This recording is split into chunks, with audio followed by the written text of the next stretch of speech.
The first fine arrived on a Tuesday morning, slipped under my door like junk mail. No warning. No prior notice. Just a stiff white envelope stamped with the HOA logo and a bold line of text that made my stomach drop. Violation notice, $50 fine.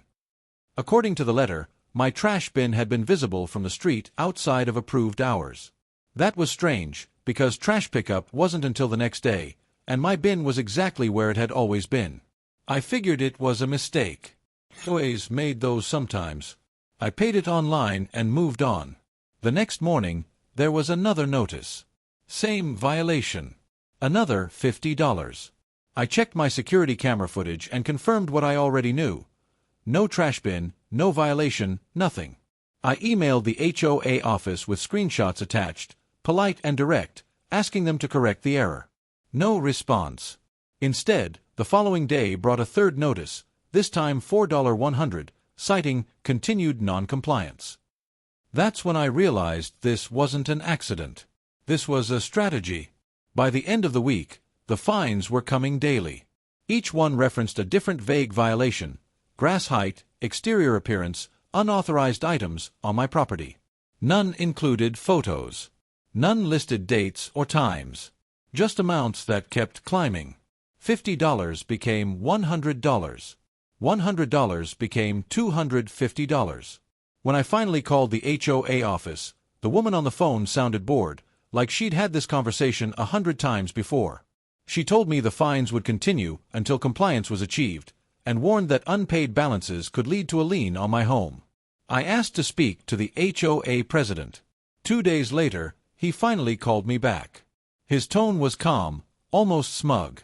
He explained that the board had recently adopted a zero-tolerance enforcement policy, and that daily fines were perfectly legal. When I asked for proof of the violations, he said documentation wasn't required under their rules. When I pushed back, he suggested I review the bylaws more carefully, and ended the call. That was the moment I stopped seeing this as a misunderstanding and started seeing it as something much darker.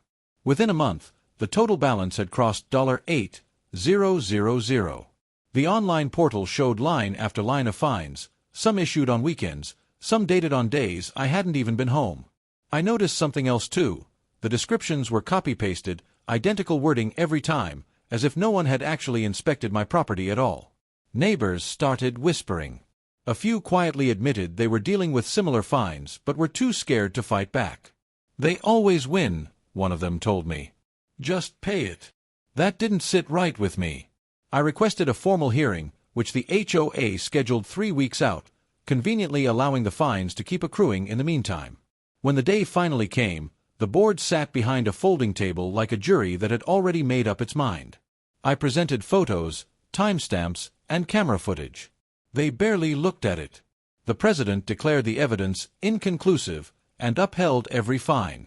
Then he smiled and reminded me that legal fees would be added if I chose to challenge the decision further. As I drove home, something clicked. The fines weren't about compliance. They were about volume, about pressure, about people giving up and paying without asking questions. That night, I logged back into the HOA portal and started doing something I hadn't done before. I studied the numbers, the totals, the patterns, the way fines were posted at the same exact times each day. And that's when I noticed something that made my blood run cold. The amounts didn't just look aggressive. They looked engineered. And for the first time, I wondered where all that money was really going. The morning after my hearing, I stopped paying the fines. Not because I could afford to ignore them, but because I finally understood that paying was exactly what the HOA wanted. Instead, I sent a certified letter to the HOA management company requesting a full accounting of my fines and the association's financial records for the past 2 years, bank statements, vendor payments, and the enforcement log showing when and how violations were issued. State law entitled me to those records. The bylaws even said so. Still, I knew they wouldn't like it. Their response came a week later, and it was exactly what I expected: a delay. The management company claimed the records were being compiled, and warned that reviewing them would require a hefty administrative fee. I paid the fee without complaint. If they thought money would scare me off, they were wrong. 2 weeks after that, a password-protected PDF arrived in my inbox. It wasn't a full accounting, Just a handful of spreadsheets with vague labels and no supporting documents. No bank statements. No receipts. No enforcement logs. That's when the numbers started to scream. The spreadsheet listing violation income showed unusually high totals, far more than what you'd expect in a quiet neighborhood like ours. Daily fines were listed in neat, repetitive blocks, issued at the same times each day, including Sundays and holidays. Even stranger, the fines didn't appear to be tied to specific addresses, just unit numbers and generic descriptions. It looked less like enforcement and more like automated billing. When I cross-referenced the dates with my own violation notices, the amounts didn't always match. Sometimes the HOA claimed I owed more than they had actually fined me. Sometimes less. The inconsistencies were everywhere. I emailed the management company with a list of questions. Why were fines being issued on days the office was closed? Why were multiple homeowners fined for the same violation at the same exact minute? Why did the totals in the spreadsheet not match the balances in the online portal? The reply was short and sharp. I was told to stop contacting the office directly and to route all communication through the HOA president. That alone raised a red flag. Management companies usually welcome clarification. This one clearly didn't. A few days later, I ran into one of the board members at the mailbox. She looked nervous when she saw me. Before I could say much, she quietly told me she was resigning at the end of the month and suggested I let this go for my own good. When I asked why, she shook her head and said the fines had become the HOA's main revenue stream. That sentence stuck with me. HOAs weren't supposed to make money from punishment. Fines were meant to correct behavior, not fund operations. The next surprise came when the HOA treasurer abruptly stepped down. No announcement. No explanation. His name simply disappeared from the board roster on the website. In his place was an interim treasurer appointed by the president, someone I'd never seen at a meeting. That was the moment I decided I needed professional help. I contacted a certified forensic accountant and explained the situation. After reviewing the limited documents I had, she didn't hesitate. "These records are incomplete," she said. And incomplete records are usually incomplete for a reason. While the accountant prepared a formal request for a full audit, the pressure from the HOA intensified. I received a notice threatening a lien if my balance wasn't paid within 10 days. Another letter warned of possible foreclosure proceedings. The timing wasn't subtle. They wanted me scared, distracted, and desperate enough to back off.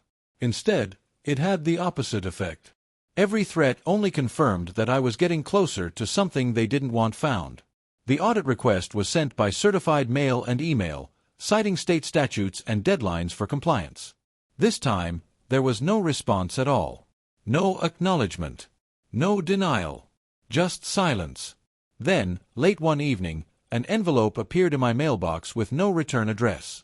Inside was a single sheet of paper with one sentence printed in bold. "You should stop digging." That was all I needed to know. Whatever was hiding in those books, it was big enough to scare them. The silence from the HOA lasted exactly 11 days. On the 12th, my phone rang just after 8 a.m. It was the HOA president. His voice was tight, controlled in a way that told me he was already angry. He said the board had reviewed my behavior and decided an independent audit was unnecessary. He followed that up with a warning: if I continued making baseless accusations, the HOA would pursue legal action for harassment. I let him finish, then calmly told him the audit had already been scheduled. He hung up without another word.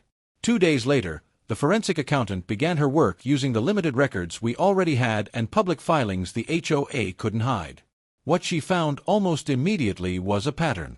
The daily fines weren't random, they were generated in bulk, often posted in batches at the same exact time, down to the second.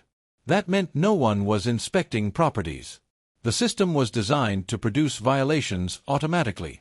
Worse, the fines were being routed into a general operating account instead of a restricted enforcement fund, making it nearly impossible for homeowners to track where the money went. As the accountant pushed harder, more documents began to surface.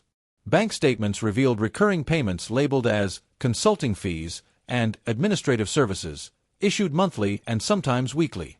The vendor names were generic, almost deliberately forgettable. When she ran those names through the state business registry, the truth snapped into focus. One of the companies was owned by the HOA president's brother. Another was registered to a mailing address that matched a board member's personal residence. The HOA wasn't just collecting fines, they were laundering them back to themselves. The deeper we went, the uglier it became. Hundreds of homeowners had been fined for identical violations using the same wording, often on the same day. Some had paid thousands over the years without ever realizing the fines were questionable. In several cases, the audit showed that money collected for violations exceeded what the HOA had reported in its annual financial disclosures. That meant there were two sets of numbers, one for the homeowners and one for the state. That wasn't mismanagement. That was fraud. Word began to spread. Neighbors who had once avoided eye contact started knocking on my door, asking questions. A few shared their own violation notices, same language, same timing, same escalating fines. One elderly couple admitted they had taken out a loan to pay off HOA penalties just to avoid foreclosure. When the accountant added their records to the analysis, the scale of the scheme became impossible to ignore. This wasn't one homeowner being targeted. It was an entire community being drained. The HOA tried to regain control by calling an emergency board meeting. The notice went out with less than 24 hours warning, in clear violation of the bylaws. When homeowners showed up anyway, the atmosphere was electric. The president attempted to shut down questions, insisting the audit was unofficial and misleading. That plan collapsed when the accountant herself stood up and explained, in plain language, what the numbers showed. Gasps filled the room as she described shell vendors, duplicate fines, and missing funds. By the end of the meeting, 2 board members had walked out. One openly accused the president of lying. Another demanded access to the full bank records and was immediately removed from the board, pending review. That move backfired spectacularly. Someone in the audience called the state regulatory office from the hallway and filed a formal complaint on the spot. The president's face drained of color as he realized this was no longer something he could control. That night, I received a final email from the HOA's attorney. It was brief and carefully worded. They were withdrawing enforcement actions against my property effective immediately. No apology. No explanation. Just a quiet retreat. But it was far too late for that. The audit report was complete, the evidence was documented, and copies had already been sent to the state. The fines had been the bait. The audit was the hook. And now the entire HOA was on the line.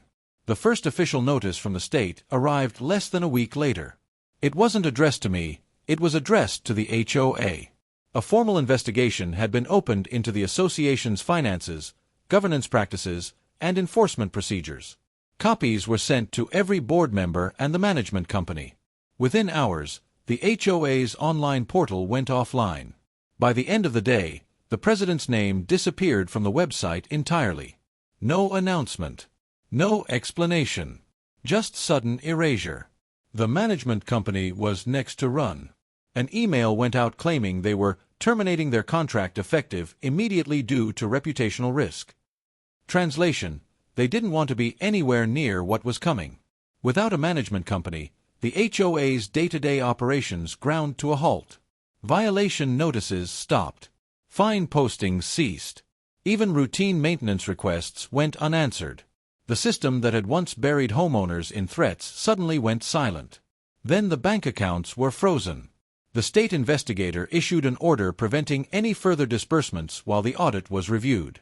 That meant no payments to vendors, no legal fees, and no access to the funds the board had relied on to keep pressure on homeowners. Panic set in. Board members began resigning one after another, each departure more abrupt than the last. Some cited health reasons. Others simply vanished. The emergency board meetings they once used to intimidate residents were quietly canceled. The HOA's attorney withdrew representation shortly after. His letter was carefully phrased, but the message was clear. He could not continue once potential criminal liability became apparent. Without legal cover, the remaining board members turned on each other. Emails leaked showing finger-pointing and frantic attempts to shift blame. The former treasurer claimed he had been kept in the dark. The interim treasurer admitted she had never seen full bank statements. Everyone insisted they were just following orders. Homeowners finally started speaking openly. Stories poured out, retirees threatened with foreclosure over minor violations, families forced to sell under financial strain, fines issued while people were hospitalized or out of town. The neighborhood that had once lived in quiet fear transformed into a support network. Group chats formed. Records were shared. The scale of the damage became impossible to deny. This wasn't just corruption, it was systematic abuse. When the preliminary findings were released, they were devastating. The state confirmed that the daily fines violated consumer protection laws and that the HOA had failed to maintain required financial transparency. Funds had been misclassified, misreported, and in some cases, diverted for personal use. The report recommended immediate removal of the remaining board members and court-appointed oversight of the association. It also flagged several transactions for potential criminal prosecution. The final blow came when the court issued an injunction halting all enforcement actions and declaring every outstanding fine unenforceable. Liens were suspended. Foreclosure threats were voided. For the first time in months, homeowners could breathe. The power the HOA had wielded so casually was gone overnight. What remained was an organization in ruins, stripped of authority and exposed for what it had become. As I walked through the neighborhood that evening, people nodded, waved, even stopped to thank me. But the fight wasn't over yet. The investigation had only reached its midpoint, and the court still had to decide what would happen to the money, and to the people who took it. The HOA hadn't just lost control. It had lost its protection. The courtroom was packed on the morning of the final hearing. Homeowners filled every bench, many clutching folders of violation notices and bank statements they'd been too afraid to question before. The former HOA president sat at the defense table, no longer confident, no longer in control. Without the board behind him and without his attorney, he looked smaller, just another man facing consequences he never thought would come. The judge didn't waste time. She laid out the findings in clear, unmistakable terms. The daily fines were unlawful, the enforcement process was abusive, and the HOA's financial practices showed a disturbing pattern of intentional misconduct. One by one, the excuses offered by the remaining board members were dismantled. Claiming ignorance didn't matter. Holding office meant holding responsibility. The courtroom was silent as the judge explained that authority without accountability was exactly what the law was designed to prevent. The ruling was devastating for the HOA. Every fine issued under the daily enforcement policy was voided. All money collected through those fines was ordered to be refunded, with interest. The court went further, piercing the corporate shield that usually protects HOA boards. The president and 2 board members were held personally liable for a portion of the losses, citing self-dealing and willful deception. A court-appointed administrator was installed to take over the association's finances and governance until new, transparent elections could be held. Then came the referrals. The judge ordered the audit and investigative files sent to the state attorney general's office for review of potential criminal charges. Gasps rippled through the room as the words were spoken out loud. This was no longer just a civil matter. What started as nuisance fines had crossed into fraud. The president's face went pale as he realized this wasn't the end of his problems. It was the beginning of a much bigger one. Outside the courthouse, the mood was completely different. Neighbors hugged. Some cried. Others laughed in disbelief that it was finally over. People who had once avoided each other out of fear now stood together, sharing stories and numbers, promising to stay informed and involved so it could never happen again. The power imbalance that had ruled the neighborhood for years was gone. In the months that followed, refunds began arriving. Not just checks, but letters, formal acknowledgments of wrongdoing, mandated by the court. New bylaws were drafted under state supervision. Financial reports were posted publicly. Enforcement policies were rewritten to focus on compliance instead of punishment. The HOA still existed, but it was no longer a weapon. It was just an organization, bound by rules it could no longer bend. As for me, the fines that once threatened my home were erased completely. But the real victory wasn't personal. It was collective. One homeowner asking a simple question had exposed a system built on fear and silence. The audit proved what the fines were really for, and once the truth was out, it couldn't be put back. They fined me daily, thinking I'd break. Instead, the audit broke them.